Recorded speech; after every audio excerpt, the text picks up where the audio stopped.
So, just as a little bit of a review, yesterday Tom and Huckleberry were hiding out in the graveyard to perform superstitious ritual with the dead cat.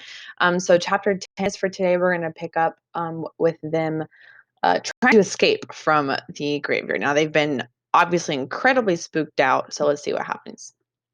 Chapter 10. The two boys flew on and on toward the village, speechless with horror. They glanced backward over their shoulders from time to time, apprehensively, as if they feared they might be followed. Every stump that started up in their path seemed a man and an enemy and made them catch their breath. And as they sped by some outlying cottages that lay near the village, the barking of the aroused watchdogs seemed to give wings to their feet. Okay, so clearly the boys are freaked out. Every little thing is scaring them. If we can only get to the old tannery before we break down, whispered Tom in short catches between breaths. I can't stand it much longer. Huckleberry's hard pantings were his only reply, and the boys fixed their eyes on the goal of their hopes and bent to their work to win it. They gained steadily on at last, breast to breast, they burst through the open door and fell, grateful and exhausted in the sheltering shadow. By and by, their pulses slowed down, and Tom whispered, Huckleberry, what do you reckon will come of this? Well, if Dr. Robinson dies, I reckon hanging will come of it. Do you know? Or no, do you, though? Why, I know it, Tom. Tom thought a while, then he, who, we? What? What are you talking about? Suppose something happened and Injun Joe didn't hang. Why, he'd kill us sometime or other, just as dead sure as we're laying here. Okay, so Tom says, tell the police what we just saw? And Huckleberry's like, absolutely not.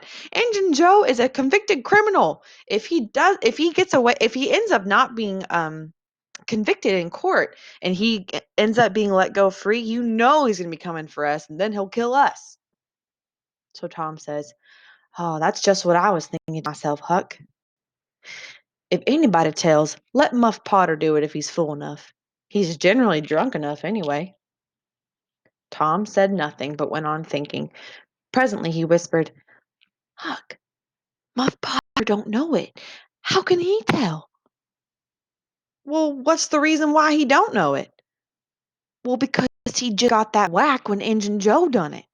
Do you reckon he could see anything? Do you reckon he knowed anything? Tom says, hold on, Huckleberry. Muff Potter doesn't even know what happened. He was knocked out the whole time.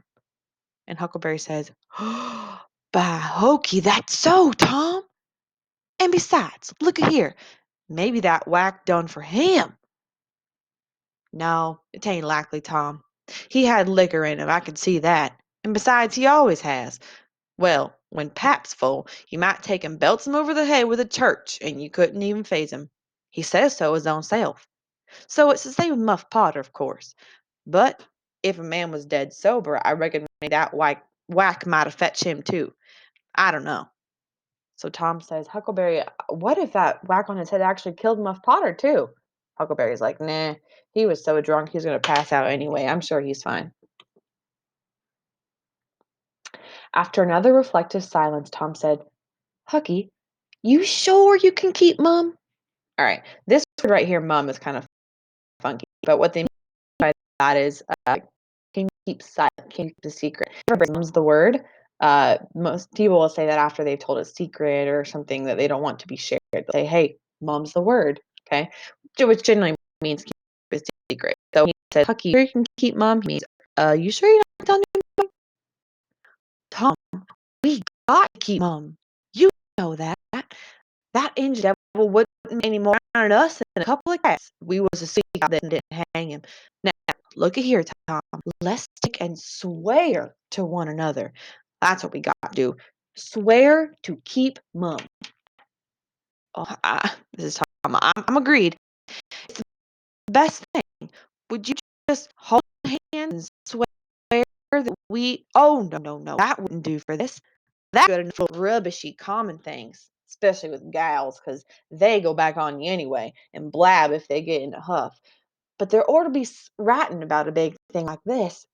Ooh, and blood. Okay, so Huckleberry says, no, no, no, this is way too serious for us to just promise. We have to actually have like a serious oath promise swearing ceremony so that, because this is a big deal. Now, Tom told me out of this idea. It was deep and dark and awful. The hour, the circumstances, the surroundings were in keeping with it. He picked up a clean pine shingle that lay in the moonlight, took a fragment of red keel out of his pocket, got the moon on his work, and painfully scrawled these lines, emphasizing each slow downstroke by clamping his tongue between his teeth and letting up the pressure on the upstrokes. See the next page for the picture. What? But basically, Tom is writing their almost like their oath document. Then Tom Sawyer swears they will keep about this, and they may drop down dead in their tracks if they ever tell a raw. Huckleberry filled with admiration of facility in writing and the sublimity of language. Huckleberry is not educated, so he's kind of abilities. Once took a pin from his lapel and was going to prick his flesh. Tom said, "Don't do that. A pin's brass. It might have verdigris on it." "What's verdigris?" Tom says. "It's poison. That's what it is. You just swallow some of it once. You'll see." Okay, so now what they're going to do now, they've written the promise down on the bark. They're going to kind of prick their fingers and sign it in blood. Okay, because A, they're boys, B, they're superstitious, and this seems to be appropriate for the murder they just witnessed, and C, they're boys. This seems cool to them.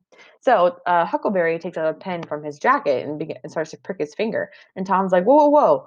That might have verdigris, which is a poison on it. That'll get you sick. Don't do that."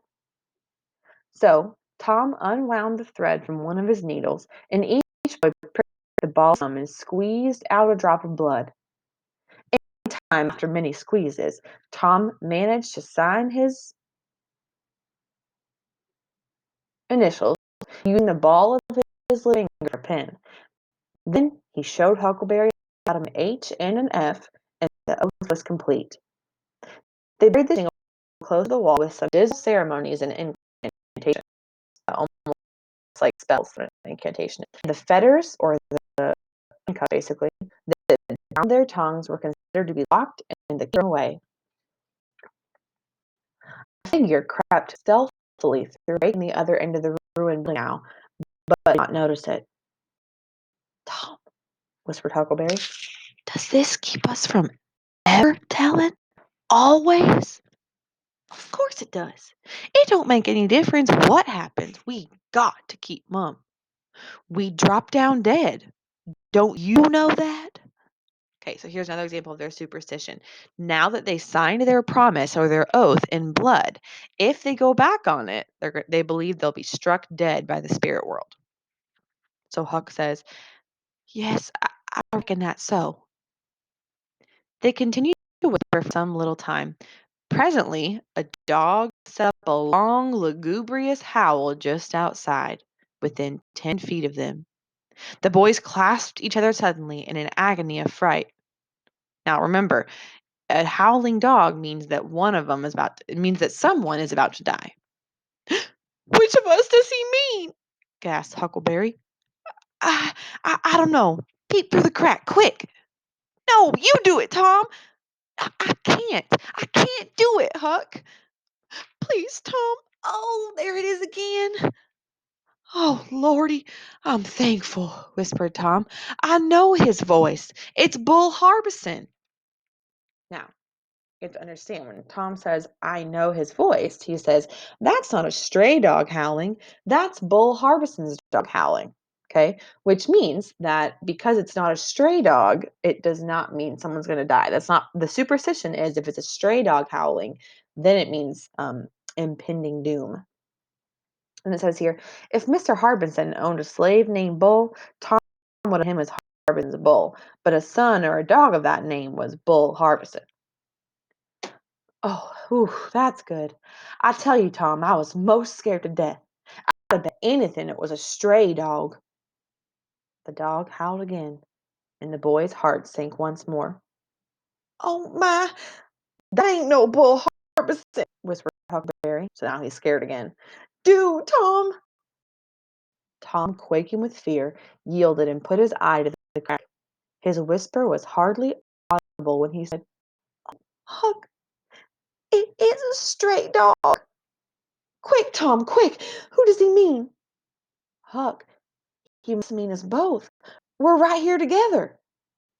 Oh, Tom, I reckon we're goners. I reckon there ain't no mistake about where I'm gonna go. I've been so wicked. Where does Huckleberry thinks he's not gonna go to peace once he dies because he's been a bad boy. He knows it. Oh, Dad, fetch it, says Tom. This is what comes of playing hooky and doing everything a feller's told not to do. I might have been good, like Sid, if I'd have tried, but no, I wouldn't, of course. But if I ever get off this time, I lay I'll just waller in Sunday schools. Tom began to snuffle a little. Tom said, You know what? This is what I get for being a bad boy my whole life, but if I ever get out of this situation, I'm going to spend all my time in Sunday schools. You're bad! And Huckleberry began to sniffle too. Confound it, Tom Sawyer. You're just old pie alongside of what I am. Oh, lordy, lordy, lordy, I wished I had only half your chance. Tom choked off and whispered, Look, Hucky, look. He's got his back to us. Hucky looked with joy in his heart. Well, he has, by jingoes. Did he before? Yes, he did. But I, like a silly fool, never thought about it. Oh, this is bully, you know. Now who can he mean? Okay, so we see again a change in the superstitious belief. Now, because the dog has his back turned to them, that means he must be howling at somebody else. The howling stopped. Tom pricked up his ears. Shh, what's that? He whispered. Sounds like hogs grunting. No, what? It's somebody snoring, Tom. That is it. Whereabouts is it, Huck? Well, I believe it's down there at the other end. It sounds so anyway.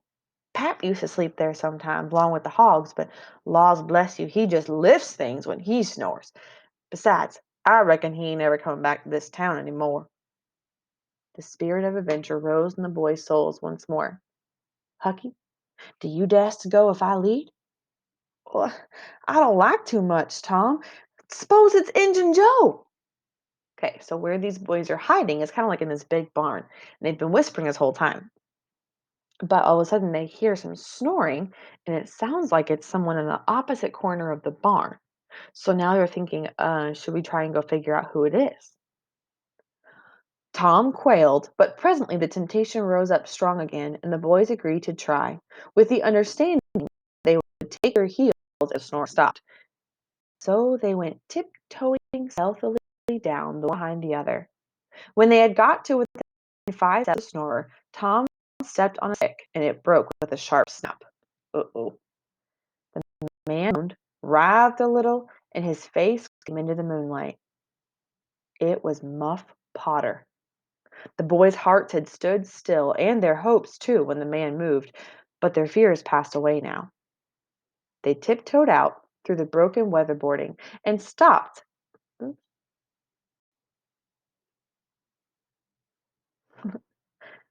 Going back, and stopped at a little distance to exchange a parting word. That long, lugubrious howl rose in the night air again. They turned and saw the strange dog standing within a few feet of where Potter was lying, and facing Potter, with his nose pointing heavenward. What does that mean? That means Potter's the one that the dog's howling about. To the boys, of course, is what that means. Oh, Jiminy, it's him! Exclaimed both boys in a breath. Say, Tom, they say a stray dog came howling round Johnny Miller's house about midnight, as much as 2 weeks ago. And then a poor whippoorwill came in and lit on the banisters and sung. It's a type of bird. the very same evening, and there ain't anybody dead there yet." "Well, I know that, and suppose there ain't. Didn't Gracie Miller fall in the kitchen fire and burn herself terrible the very next Saturday?" Says Huckleberry. "Well, yeah, but she ain't dead. What's more, she's getting better. I'll find you see. She's a goner. Just dead sure enough, Potter's a goner. That's what say, and they know all about these kind of things. Look, and they got, or this could be subsidiary slaves. That's what slaves say, and they know all about these kind of things, Huck." Then they separate, cogitating. When Tom crept in at his bedroom window the night almost sunrise, basically, he undressed with excessive caution, obviously not wake up, fell asleep, congratulating himself that nobody knew of his escapade. He was not aware that the snoring Sid was actually awake and had been over an hour. Uh-oh. What Sid did once he found out Tom's been sneaking out all night. When Tom awoke the next morning, Sid was dressed and gone. There was a late look in the light and a late sense in the atmosphere. He could tell he'd slept in pretty late. He was startled. Why had he not been called? Persecuted until he was up as usual. The thought filled him with bodings. He says, "No one's come to wake me up yet. Something's wrong here." Within 5 minutes, he was dressed and downstairs, feeling sore and drowsy. The family were still at table, but they had finished breakfast. There was no voice of rebuke, but there were averted eyes. For some reason, no one would look at him. There was a silence and an air of solemnity that struck a chill to the culprit's heart. He sat down and tried to seem gay, but it was uphill work. It roused no response, and lapsed into silence, let his heart sink down to the. It's kind of like when you walk into your parents' room or you get home and you know you're in trouble because everybody's acting funny and no one's looking at you. You try and lift the mood and spark some kind of conversation, but it's just not working. After breakfast, his aunt took a sigh, and Tom almost brightened in the hope that he was going to be flogged. He's like, "Great, spank me, get this over with. This is miserable." But it was not so. His aunt actually wept over him and asked him how he could go break her old heart like that, and finally told him to go on and ruin himself and bring her grave to the start of the grave. But no use for her to try anymore.